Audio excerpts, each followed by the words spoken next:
Right now, a Tea Party favorite is making waves in the political arena after tweeting his announcement to run for president. We have the latest on Ted Cruz and reaction from Valley voters. And all new information about hot car deaths as the temperatures rise here in the Valley. A live report is on the way about keeping a tragedy from happening in your family. It's all new now. Live from Harlingen, McAllen, Brownsville, and all of the Rio Grande Valley in HD.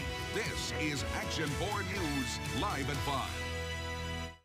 Imagine in 2017, a new president signing legislation repealing every word of Obamacare. Senator Ted Cruz laying out his plan if elected president as he announces his bid for the White House. I'm Marcy Martinez. Thanks for joining Action 4 News. The Republican senator from Texas announced his run for candidacy this morning at Christian University in Virginia. At least 3 other potential candidates with Texas ties are expected to run now. Our Emily Baucom explores the impact of splitting the vote in Texas. Senator Ted Cruz says he's in, but don't forget about former Governor Rick Perry. 4 years ago, he was one of the frontrunners for the Republican nomination. And then there's former Florida Governor Jeb Bush and Senator Rand Paul from Kentucky. Both have ties to Texas. That would split the vote 4 ways when Texans help choose the Republican candidate for president. As far as the primaries go, that'll be interesting. The San Antonio Tea Party does not endorse candidates, but spokesperson Tom Shoemaker says Ted Cruz would give the others a run for their money. I think he is probably the most pure conservative in the race right now. Splitting the vote 4 ways would also make it harder for each candidate to raise the money necessary for a national campaign, says political scientist David Crockett. It means that people who have money will have to figure out who they want to support. And that means it will be that much harder for any one of these candidates to claim he's the favorite son of Texas. I'm Emily Baucom reporting. And Valley residents are chiming in on the Cruz announcement tonight. Many say it's no surprise he decided to throw his name in the hat for president. Some potential voters say he should tackle border issues on the campaign trail. Immigration with border issues, a lot of the spillover violence from Mexico. Well, obviously we have a big problem here with immigration issues and with all the children that are coming over that are undocumented. And, you know, the drug wars that are going on right across the border. So those are things that are probably some of the most important things that we would need addressed. So far, no Democrats have announced their bid for the White House. That brings us to the question of the day on ValleyCentral.com. As Ted Cruz becomes the first formal candidate to announce a run for the presidency, has the campaign for the office of president started too early? Right now, 33% say yes, 67% say no. You can vote right now. Again, ValleyCentral.com.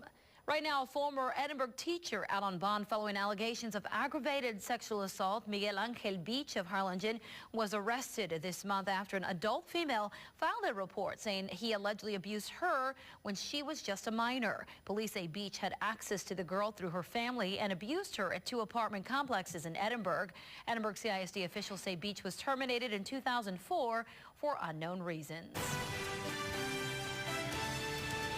The temperatures outdoors may be warming up slowly, but inside a car, those temperatures could turn deadly in a matter of minutes. Now a video gone viral aims to expose the risks. Action 4's Daisy Barrera is in the studio tonight with more. Daisy.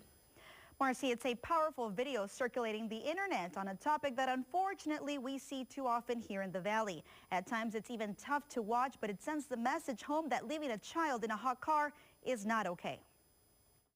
It's a video that's now gone viral. Titled One Decision, the short film is a reenactment of the consequences of leaving a child locked inside a hot car. But unfortunately, here in the Rio Grande Valley, these types of tragedies are all too real. Brownsville Police Chief Orlando Rodriguez says in 2014, there were 5 homicides in Brownsville. One of them was the death of an 8-month-old child left inside a vehicle with the windows rolled up for hours. An autopsy revealed the child died of hyperthermia. His 26-year-old mother, Erica Lynn Munoz, was charged with criminal negligent homicide. For somebody to leave their child unattended for hours, that's just simple straight out neglect, because by that time you should have figured out what happened. We showed Chief Rodriguez this video. It shows a mother strolling through the aisles of a supermarket, even stopping to catch up with friends. Meanwhile, her toddler strapped in a car seat begins to sweat profusely and cry. Chief Rodriguez says several things go through his mind, such as the mother didn't think she'd take long, didn't care, or even worse. Mom's done this before. We don't know what she's thinking in this video. Is it something that she's done in the past and nothing bad has happened? But even more shocking, the video shows two women that witness a child in distress locked in the car, but ultimately choose to walk away. A situation where somebody does not want to get involved. It's not their business. It's not their child, which is really deplorable. It's really sad to think that that would happen, that you would see a defenseless child in that situation and not want to get involved or choose not to get involved, but to keep on going. Chief Rodriguez says witnessing a child inside a hot car is witnessing a crime. The chief adds that people do have a legal obligation to report what he calls this form of child abuse, and failing to do so could end up in charges. But when someone does step in to spare the child's life, they are protected by the law for their good faith. It's our community, it's our society, they're our children. They depend on us to protect them. So by all means, do what you have to do to help that child. Chief Rodriguez says infants should never be left alone in a car, no matter what the circumstances. And animals should also not be left inside hot cars. According to this awareness video, every 10 days, a child dies after being left inside a hot car. Live in the studio, Daisy Barrera, Action 4 News. So we hope we won't be reporting on any of that this year. Daisy, thank you. Let's talk about those hot temperatures. It was much warmer today than we've seen in a while, Brian Hale. Well, we should still be around 82 degrees for seasonal high temperatures. So yes, we've crossed the threshold and our days are warm, and the forecast keeps those warm days for at least a couple of days. Storm Tracker 4 radar scanning the skies and nothing doing. There's nothing out there to report in terms of rain. That's at least good news for now. Right now, temperatures anywhere from 68 degrees at Weslaco to 69 degrees at Edinburgh. Very comfortable outside, but I expect the possibility of patchy fog to unfold overnight tonight, going down around 64, 63 degrees, and then right on up we go through 66 to 68 by 10 a.m. We'll talk about the opportunity for rain again, another frontal boundary, and we'll balance the types of drought across the valley. All for you coming up next. Two McAllen men are sentenced to prison for conspiring to distribute marijuana and money laundering. Alberto Alanis is sentenced to nearly 22 years in prison, and Jose Romo sentenced to 10 for their roles in a drug operation. An investigation revealed the two men conspired to transport large amounts of marijuana from the valley to various locations. As a result of the investigation, agents seized several loads of the drug and hundreds of thousands of dollars in cash. A man now facing drug charges after state troopers find 19 kilos of cocaine in his car. This happened yesterday on US 281 north of San Manuel.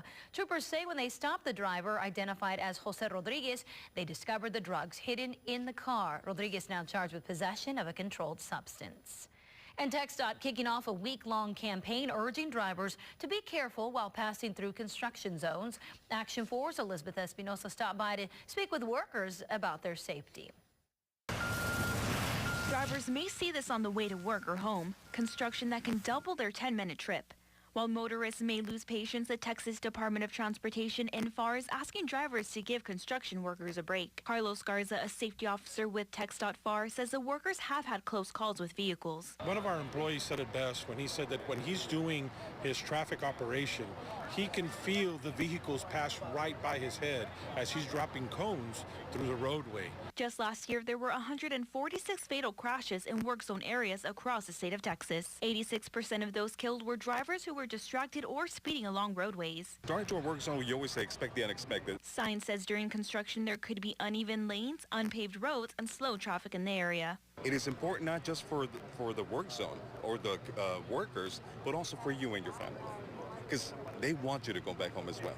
Which is the theme for this year's National Work Zone Awareness Campaign. After all, construction workers have family they want to go home to after a hard day's work.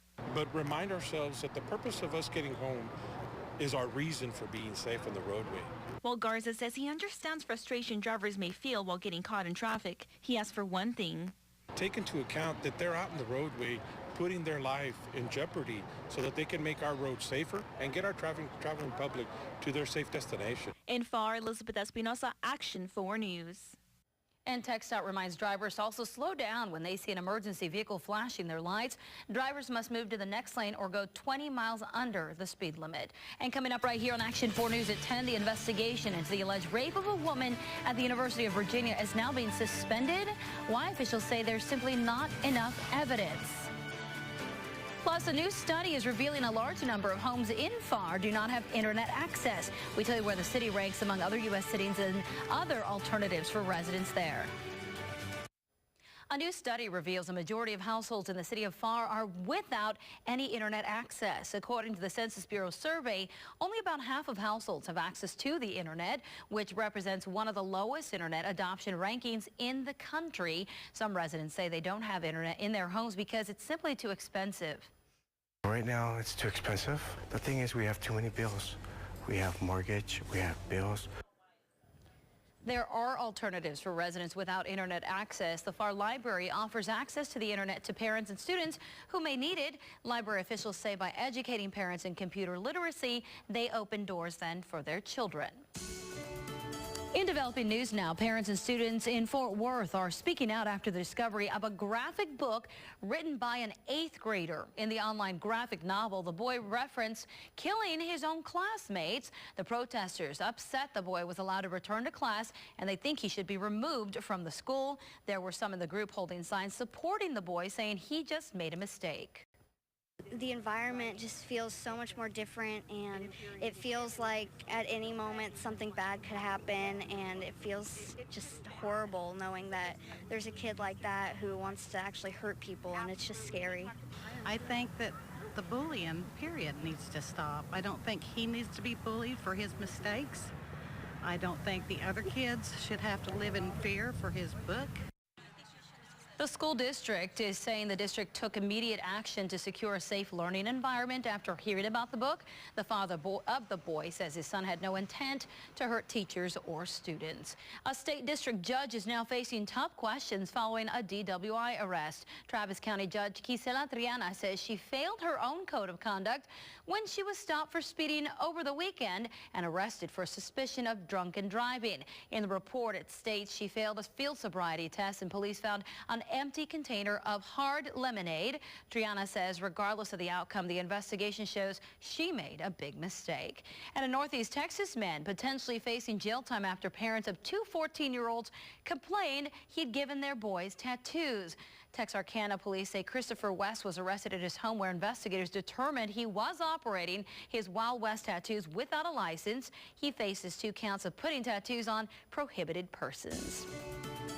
We move to your national headlines now. A 5-month police investigation into an alleged gang rape at the University of Virginia is revealing the evidence does not back up the graphic story. This comes after an explosive article last fall in Rolling Stone where a student identified as Jackie described being sexually assaulted by 7 men at a frat party. The article prompted a full suspension of all social activities for Greek organizations. Investigators say they found numerous holes in the woman's story, including her friends' accounts of the incident.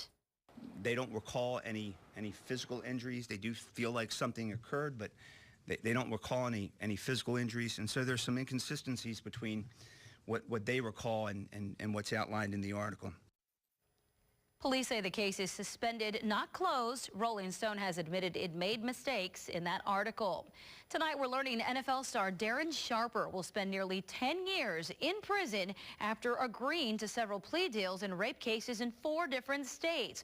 During his court appearance in L.A., Sharper says it was, quote, in his best interest to plead no contest to drugging and raping 2 women. This comes just hours after an Arizona judge sentenced him to 9 years in prison after a thorough video conferencing, that is, through video conferencing. He pled guilty to sexually assaulting 1 woman and attempting to rape another. The deal covers charges in all 4 states. This is a lifetime requirement to register as a convicted sex offender. The assaults took place after Sharper retired from football in 2011, and some while he worked as an analyst for the NFL Network. His attorneys say Sharper will serve his time in a federal prison in Louisiana. And a Louisiana judge is now ordering millionaire Robert Durst to be held without bond on weapons charges. The judge says based on court documents and what he heard during a bond hearing, he concluded Durst is a flight risk and danger to others.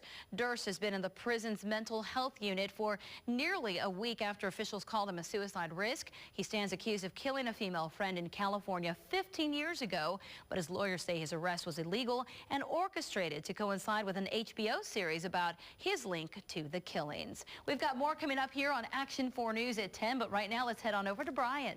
I've had more than one farmer/grower say enough. We have enough soil moisture out there to last a while.